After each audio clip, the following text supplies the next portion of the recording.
श्रीमद्भागवत महापुराण की जय। यं मन्यसे मातुलेयं प्रियं मित्रं सुहृदतम् अकरोः सचिवं दूतं सौहृदादथ सारिधम्। परम मंगलमय साक्षात भगवत स्वरूप ही श्रीमद् भागवत महापुराण अंतर्गत हम आप 3 दिवस की कथा श्रवण कर चुके हैं। आज चतुर्थ दिवस में हम आप प्रवेश कर रहे हैं। भगवान की बड़ी महती कृपा रही कि श्रीमद् भगवत फाउंडेशन द्वारा आयोजित यह दिव्य भागवत की कथा दिव्याति दिव्य समय में हमें आपको श्रवण करने की कृपा साक्षात नारायण ने ही की। भागवत के 11 स्कंद जब समाप्ति की ओर बढ़ता है, 12 स्कंद के प्रारंभ में और 11 स्कंद के अंत में सूत जी महाराज शौनकादिक ऋषियों से कहते हैं कि तेनेयं वाङ्मयी मूर्ति प्रत्यक्षा वर्तते हरिः। हे शौनकादिक ऋषियों, जिसको आप भागवत कह रहे हैं, ये तेनेयं वाङ्मयी मूर्ति, इसका अक्षर में भगवान श्री कृष्ण की मानव श्यामलता ही आकर समाई हुई है। ये कोई साधारण ग्रंथ नहीं है। तेनेयं वाङ्मयी मूर्ति, एक एक अक्षर भगवान की मूर्ति है, साधारण ग्रंथ नहीं है। और हमारा आपका तो परम भाग्य है कि भाग्योदयेन बहुजन्म समर्जितेन कि सत्संगमं च लभते पुरुषो यदा वै। अनायास घर में सो रहे थे, भगवान की कृपा हो गई, भागवत कहने का और सुनने का मौका मिल गया। अगर भागवत ना हो रही हो, न सुनने को मौका मिले, तो ये जीवन तो अनायास व्यर्थ कर्मों में लगा ही हुआ है।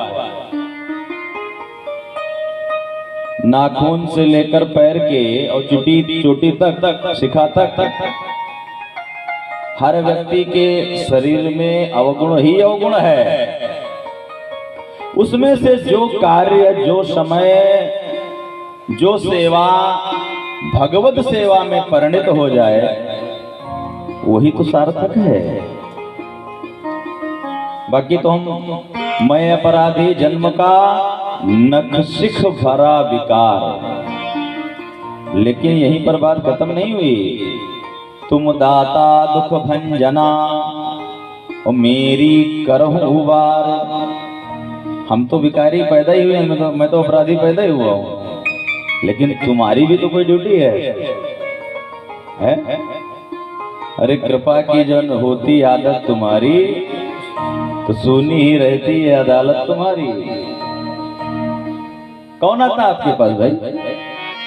तो आपकी कृपा करने की आदत है, तभी तो लोग लाइन लगा रहे हैं। आप भी हाथ झड़काना शुरू कर दो कि नहीं हमें नहीं करनी कृपा, तो आपके पास कोई नहीं आता। दूसरी पंक्ति में भक्त कहता है, जो हम मुलजिम न होते तो न तुम होते हाकिम। अगर हमने अपराध किया ही नहीं होता, आप सोच कर देखिए कि जैसे मानव पैदा हुए और वो पैदा होते ही शुद्ध रहे, बुद्ध रहे, तो शुद्ध बुद्ध अगर वो रहेगा तो वो मुक्त तो अपने आप हो जाएगा।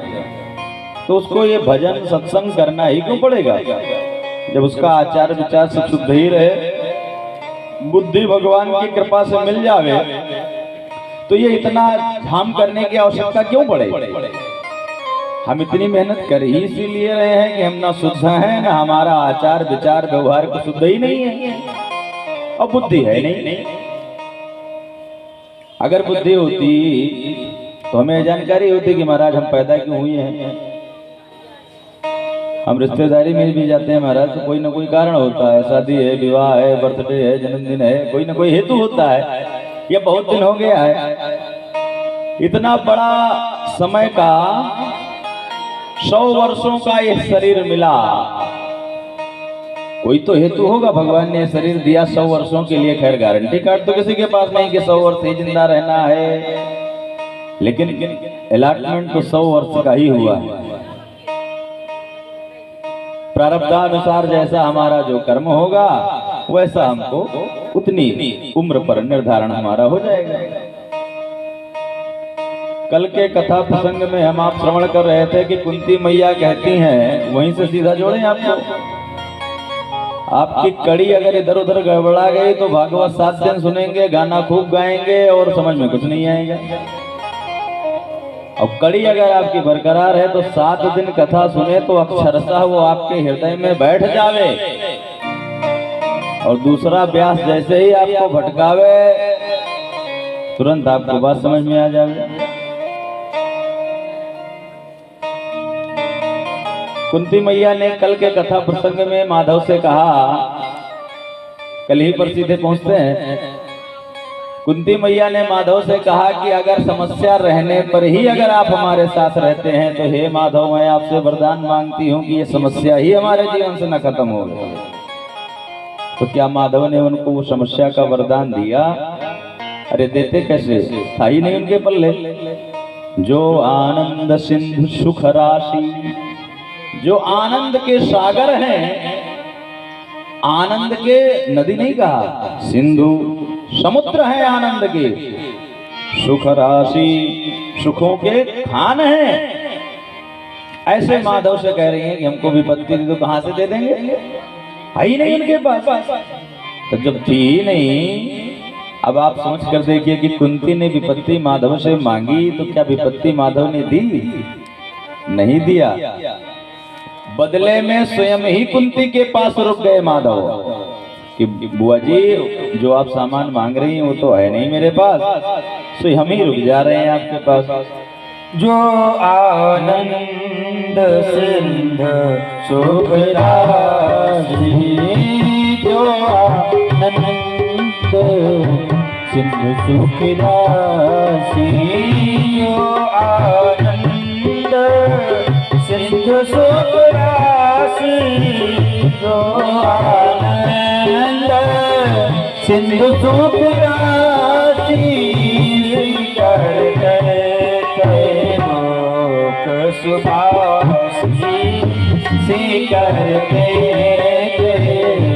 लोक सुपारी, कर लोक सुपारी। जो आनंद सिंधु सुख राशि, सीकरते त्रैलोक्य सुवासी। भगवान ने कहा भाई हमारे पास दुख है नहीं, आप जो सामग्री मांग रही हैं, आप जो वस्तु मांग रही हो मेरे पास है ही नहीं, तो हम ही रुक जाते हैं। अब पूरे हस्तिनापुर में खुशियों की बाढ़ आ गई कि माधव जहाँ जा रहे थे रथ तैयार था, और मैया ने क्या निवेदन किया कि माधव स्वयं रुक गए, अब जाने का प्रोग्राम कैंसिल।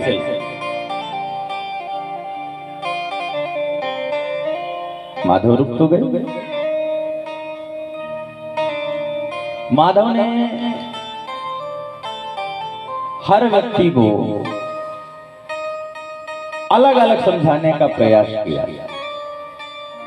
युधिष्ठिर का राज्याभिषेक हुआ, पांडव जीत गए तो युधिष्ठिर का राज्याभिषेक हुआ। युधिष्ठिर ने अपने राज्यसभा में अनेकों राज सिंहासनों को खाली छोड़वा दिया, रिक्त। ये महावीर महादानी कर्ण का सिंहासन खाली रहेगा, रिक्त रहेगा, इस पर कोई नहीं बैठेगा। ये सिंहासन हमारे पूज्य पितामह भीष्म का है, इस पर कोई नहीं बैठेगा। ये सिंहासन हमारे अनुज दुर्योधन का है, इस पर कोई नहीं बैठेगा। ये सिंहासन हमारे गुरु द्रोणाचार्य का है, इस पर कोई नहीं बैठेगा। हमेशा दुखी रहते हैं युधिष्ठिर जी। जब राज्य में नगर में टहलने निकलते हैं तो हजारों विधवा स्त्रियों को देख करके, आज अगर राज्य का भय ना होता, युधिष्ठिर कहते हैं, तो ये सब सुहागिनी होती, सबसे पति युद्ध में मार दिए गए। अकेले में युधिष्ठिर रोते भी हैं, पश्चाताप करते हैं। भगवान समझाने का प्रयास करते हैं तो उनको बता देते हैं अभी तुम छोटे हो, तुमको जानते हो युधिष्ठिर से भगवान छोटे थे। छोटे तो वो भीम से भी थे, वो अर्जुन के समकक्ष थे। अर्जुन की उम्र भगवान से मिलती जुलती थी, तभी तो अर्जुन के सखा हुए थे। भगवान ने कहा कि हमने पृथ्वी पर सबको समझाया, सब समझते गए। आज मैं इस राजा को समझा रहा हूं, युधिष्ठिर को समझा रहा हूं। जब जब मैं समझाने का प्रयास कर रहा हूं तब इसकी वात्सल्यता प्रकट हो जाती है और ये समझने का प्रयास कहता है तुम बच्चे हो भी। मैं इसको कैसे समझाऊं कि भैया जो होनी बलवती थी, जो होना था सो हो गया। अब इस पर शोक करने से जो बात बीत गई है उसी पर बैठे रहने शोक करने से क्या फायदा है। आगे बढ़िए। वर्तमानेषु कार्येषु भविष्यम नैव चिंतयेत्। वर्तमान में अगर जो आप कार्य कर रहे हैं उससे आप संतुष्ट हैं तो भविष्य आपका सुरक्षित ही रहेगा, उस पर तनाव करने की जरूरत नहीं है। लेकिन हाँ, अगर वर्तमान के साथ आप लापरवाही कर रहे हैं, काम ठीक से नहीं कर रहे हैं, मस्ती कर रहे हैं, खूब खर्राटे बजा कर सो रहे हैं तो भविष्य आपका अंधकारमय ही होगा। जो विद्यार्थी का कार्य है वो विद्यार्थी अगर समय पर नहीं करेगा तो उम्र बीत जाएगी तो वो क्या कर पाएगा, वो अच्छी पद प्रतिष्ठा प्राप्त कर पाएगा, किसी काल में नहीं मिलेगा। जब पढ़ने का समय है तभी पढ़ाई होती है, जब मस्ती करने का टाइम आएगा तो मस्ती भी करिएगा। भगवान कह रहे हैं कि ये बात मैं इनको समझा रहा हूं, इनकी माँ ये बात समझ गई कि मैं कौन हूं और ये इस बात को नहीं समझ पा रहे हैं कि मैं कौन हूं।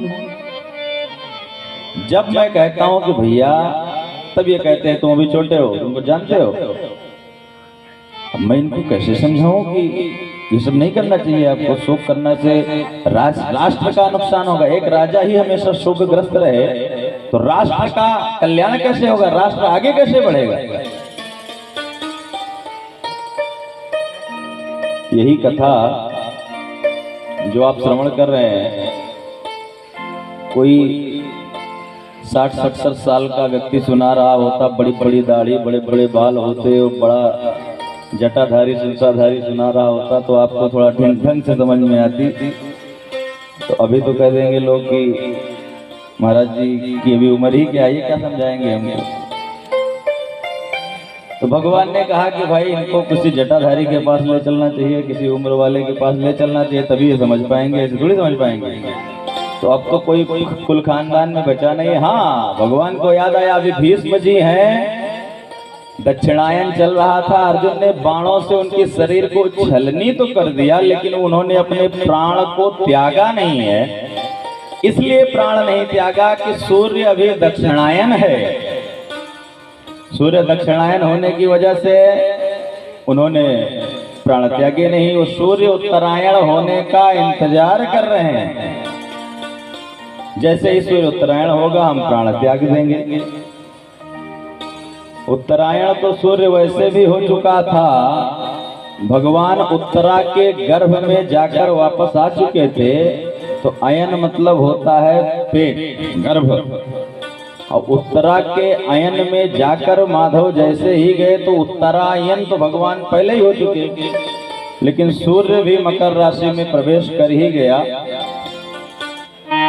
कर्म प्रधान विश्व रचिया का, कर्म प्रधान विश्व रचिया का, कर्म प्रधान विश्व रचिया का, कर्म प्रधान विश्व रचिया का। जो जस करहि तो फल चाहा, जो जस करहि तो तस फल चाहा, जो जस करहि तस फल चाहा। भगवान को तुरंत याद आ गई पितामह भीष्म की कि अभी उन्होंने प्राण त्यागे नहीं है, सूर्य मकर राशि में प्रवेश कर चुके हैं जिसका उन्हें इंतजार था। तो चल करके महाराज युधिष्ठिर को कुछ उन्हीं से ज्ञान दिलवाते हैं। अपने दादा श्री का जब ज्ञान प्राप्त करेंगे, वो उम्र में भी श्रेष्ठ हैं, तो इनको थोड़ा सा आनंद आएगा। तो भगवान ने युधिष्ठिर से कहा, भैया बहुत दिन हो गया, हम लोग राजगद्दी पर विराजमान हो गए, राज्याभिषेक हो गया। मैं सोच रहा था कि आपके दादाजी से मिल लिया जाता। हाँ हाँ बिल्कुल मिलने चला जाएगा भाई, सबको याद आई। तो भगवान सभी पांडवों को साथ में लेकर के दादाजी से मिलने चले गए। वहां पहुंचे तो भगवान ने अर्जुन को आगे किया, भगवान स्वयं पीछे हो गए। प्रायः भगवान भक्तों को ही आगे करते हैं, वो तो स्वयं पीछे से, वो शक्ति दिख ही नहीं रही है जो काम कर रही है। पैदा हुए हम एक गरीब परिवार में, बहुत संकुचित जीवन चल रहा था महाराज, और जाने कैसे कैसे धन आता गया। हमने लखनऊ में मकान भी बना लिया और अच्छी संपत्ति भी इकट्ठा कर ली, और आज जीवन राजसी हो गया। राजसी का मतलब कि भूमि भवन वाहन मकान सब हो गया, तो राजसी ही जीवन हो गया। और तो आपको लगता है कि सब हमने कर लिया? आपके पीछे एक अपार शक्ति थी, सर्वशक्तिमान की, जो दृश्यमान तो नहीं थी लेकिन वो थी। तो भगवान ने भक्त को आगे कर दिया अर्जुन को। अर्जुन ने जाकर प्रणाम किया, पितामह आपके चरणों में दास प्रणाम करता है। आइए आइए। अर्जुन तुम अकेले चले आए, तुम्हारा वो सारथी नहीं आया, कहाँ रह गया हो? आज तुम अकेले कैसे चले आए? तुम तो अपने सारथी के बिना एक पग नहीं चलते हो। सारथी मतलब वाहन चालक, आपका रथ चालक कहाँ है? भगवान ने कहा, पितामह प्रणाम, हम भी आए हैं, साथी में हैं, आओ आओ। मैं तो उत्तरायण का इंतजार कर ही नहीं रहा था, आप ही उत्तरायण बन के आए हो, मैं आप ही का इंतजार कर रहा था।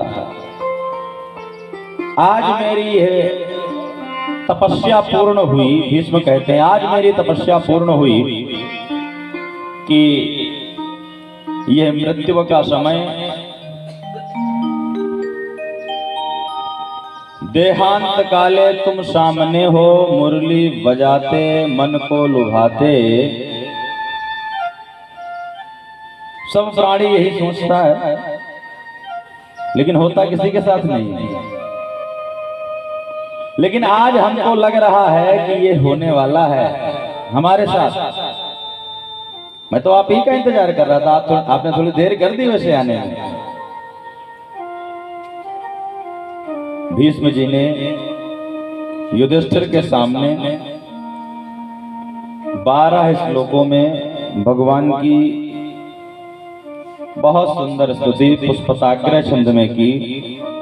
सादेव देव भगवान प्रतीक्षितां कलेवरं यावदितं हिनोम्यहम् प्रसन्न साहारुणलोचनोन्लल सन्मुखो भज ध्यान पतश्चतुर्भुजम् अहम यावद इदम कलेवरम। हे माधव, ये कलेवर यानी ये शरीर आप ही की प्रतीक्षा में इतना दिन से रुका हुआ था। आज आप हाल चाल लेने आए हमारा तो जीवन सार्थक हो गया, धन्य हो गया। हमने जीवन में जितने भी पाप किए थे महाराज, इस बाणों की सैया पर लेटकर हमने उसका प्रायश्चित कर दिया। और आज तो इस बात की सिद्धि हो गई, पुष्टि हो गई कि आज आपने आकर मुझे दर्शन दिया, तब तो ये बात बिल्कुल क्लियर हो गई कि हमारे पापों का शोधन हो चुका है। भगवान की और भीष्म जी की बात हो रही है, युधिष्ठिर जी खड़े सुन रहे हैं। आपने अपने भक्तों का कल्याण किया, कितना प्यारा युद्ध। महाराज आपने तो कसम खा ली थी कि हम कौरव की तरफ से भी पांडव की तरफ से भी युद्ध में अस्त्र शस्त्र नहीं उठवाएंगे। लेकिन आपका भी भक्त कमजोर नहीं निकला। आपने कसम खाई कि मैं अस्त्र शस्त्र नहीं उठाऊंगा, और मैंने भी कसम खाई कि मैं अस्त्र शस्त्र उठवा कर ही मानूंगा। सो मैंने आपसे अस्त्र शस्त्र उठवा ही लिया था महाराज। एक एक प्रसंग भीष्म जी याद दिला रहे हैं माधव को। इतमति रूप कल्पिता वितृष्णः भगवते सात्वत पुंगवे विभूनिः स्वसुखमुपगते क्वचित् दुर्हतुम् प्रकृतिमुपयेषुं यद्भव प्रवाह। भीष्म जी स्तुति करते हैं, ये जो हमारी मति है मति,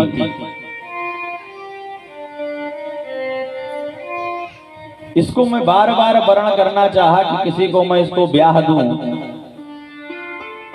लेकिन इसको ब्याह करने के लिए कोई सुंदर वर ही नहीं मिल पाया आज तक।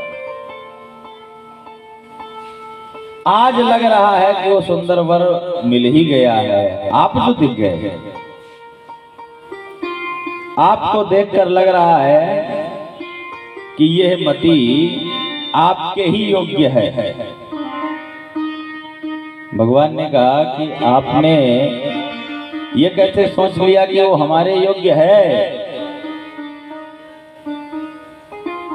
तब भीष्म जी कह रहे हैं, रूप कल्पिता वितृष्णः, तृष्णाओं से बिल्कुल रहित है। हमारी मति है, कोई किंचित तृष्णा नहीं है। भीष्म जी का इतना भारी जीवन रहा, लेकिन वो राज सिंहासन पर बैठने के लिए कभी नहीं लालाई थी। पूरी महाभारत पढ़ डालिए, भीष्म जी का जीवन, कर्ण, धनी वीर कर्ण का जीवन, ये सब बहुत त्यागमय जीवन है। एक एक पात्र को पढ़ने पर आपके आंखों से झरझर आंसू बहेंगे।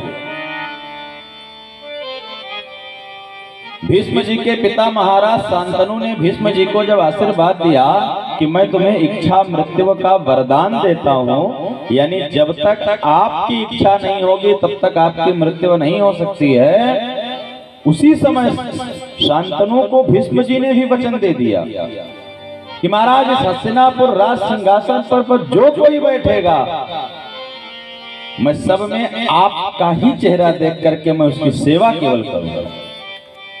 और इसी कारण वो दुर्योधन जब सिंहासन पर बैठा तो दुर्योधन की भी तरफ से भीष्म लड़ने गए, पांडवों के खिलाफ लड़े भीष्म। भीष्म ने इतनी सुंदर स्तुति की,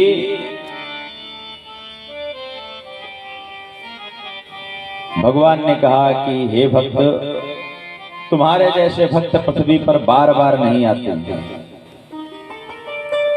तुम्हारा जो त्याग भरा जीवन रहा वो बार बार नहीं आता। अंततो गत्वा स्तुति करते हुए भीष्म कहते हैं माधव से कि हे माधव, जब माधव ने कहा कि कोई वरदान मांग लो भाई, जब आप हमारी अपनी मति हमारे चरणों में निवेदन कर रहे हैं, तो भीष्म कह रहे हैं कि महाराज एक ही केवल इच्छा है। क्या? कि जिस समय मैं प्राण त्यागूं, जिस समय हमारा ये शरीर छूट रहा हो, तो केवल और केवल एक ही इच्छा है कि इस प्राण को छोड़ते समय आप हमारे चेहरे के सामने हो।